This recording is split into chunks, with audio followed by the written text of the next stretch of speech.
दोस्तों, अमेरिकी सदर डोनाल्ड ट्रंप ने दी है एक चौंका देने वाली खबर, जिसके बाद इसराइल को एक बड़ा धचका लगा है। अमेरिकी सदर डोनाल्ड ट्रंप ने कहा है कि वो इसराइल ईरान वॉर में शरीक नहीं होंगे, बल्कि इस बात का फैसला वो 2 हफ्तों बाद करेंगे।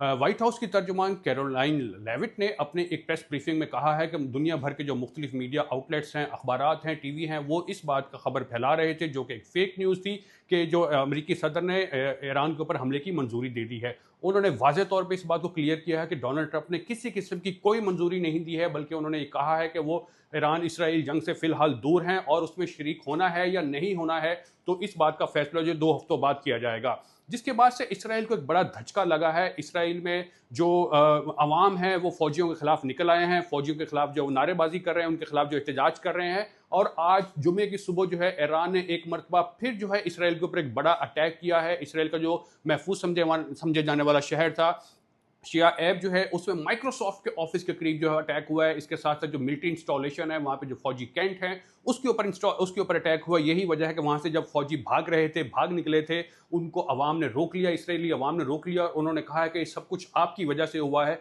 आप लोगों ने क्यों ईरान के ऊपर अटैक किया? आप लोगों की इंटेलिजेंस इतनी क्यों कमज़ोर थी कि आपको अंदाज़ा नहीं था कि ईरान इस तरह से जवाब देगा? यही वजह है कि इसराइल के जो वज़ीर-ए-आज़म हैं बेंजामिन नेतन्याहू, वो बुखलाहट का शिकार हैं। इसराइली फ़ौज जो है वो परेशान है, वो अपने मुल्क से भाग रहे हैं, दौड़ रहे हैं। और एक और बात जो सामने आई है, अभी तक जो है वो ईरान ने ये कहा है कि अभी तो कुछ हुआ ही नहीं, अभी तो उन्होंने कुछ किया ही नहीं है। यानी कि अभी आप देख रहे हैं, इस जंग को शुरू हुए 7 रोज़ हुए हैं और उसने पूरे इसराइल को हिला के रख दिया है। वहाँ की जो स्टॉक एक्सचेंज की बिल्डिंग है, उसको तबाह कर दिया है।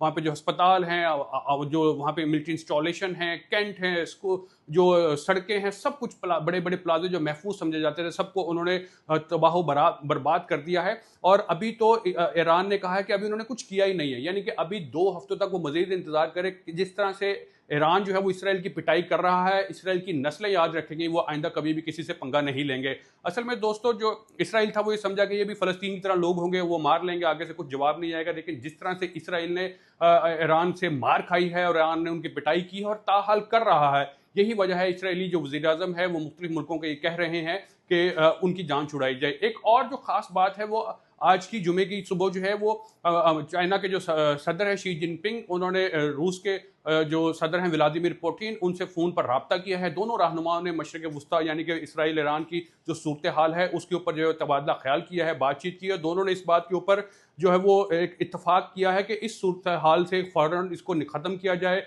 बातचीत के ज़रिए मसले को हल किया जाए और जो लोग हैं, इस जंग को जो है वो रोका जाए। यही वजह है कि अब जो इस दुनिया के जो ताकतवर खिलाड़ी हैं, जो चाइना और जो रूस हैं, वो भी इसमें आ गए और उन्होंने बाकायदा तौर पे जो है वो ईरान का साथ देने का जो कहा है कि इस जंग को रोका जाए। अभी जो है इसराइल मुकम्मल तौर पर जो है वो तबाह होने के करीब है, क्योंकि जो वहाँ पे तबाही बहुत ज़्यादा फैल गई है और जो बेंजामिन नेतन्याहू हैं वो कहीं छुप गए हैं। अब तक की जो सूरत हाल है, उसके बारे में हम आपको मज़ीद भी अपडेट करते रहेंगे। कमेंट्स में ज़रूर बताइएगा।